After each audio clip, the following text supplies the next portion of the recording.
Great Orme Mines. Since evacuation began in 1987, the copper mines has over 5 miles of tunnels dated 1860 BC to 1600 BC. Bronze Age metal contains 90% of copper and 10% of tin. Working in the mines must have been very difficult, as the workings are so small they may have been mined by children.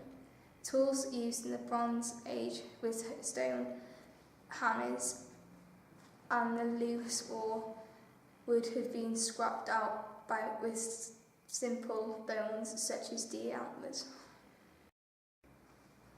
The copper output for this mine was between 885 and 1,769 tonnes, indicating it is probably the largest copper mine in antiquity. One of the most significant uses of bronze was the manufacture of axes.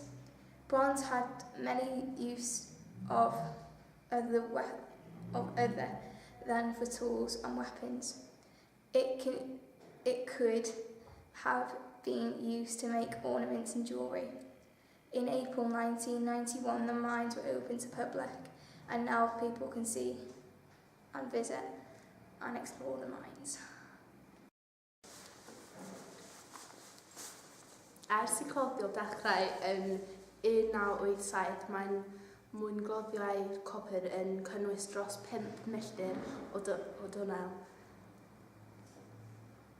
Dyddiedig 186 cc i 600 cc. Mae metal o'r oes Efydd yn cynnwys 90% o gopr a 10% o'r dyn.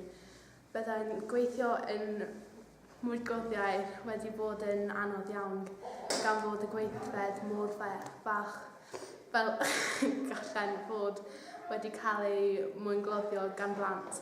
Offer a defnyddiwyd yn yr oes Efydd oedd morthwylion cerrig a byddai'n mwyn rhyd wedi cael ei graddu allan gasglu esgrym syml fel cryn cerw. Roedd y cynnyrch copr ar gyfer y pwll hwn rhwng 885 a 1769 o dinesu sy'n dangos ei fod yn mwy na thebyg y mwynglad copr mwyaf yn yr oesoedd cynnar.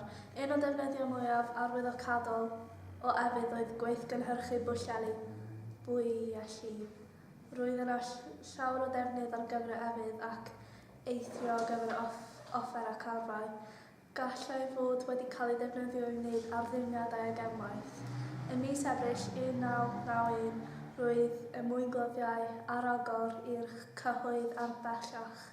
Gall y bobl ymweld a archwilio y Mwyngloddiau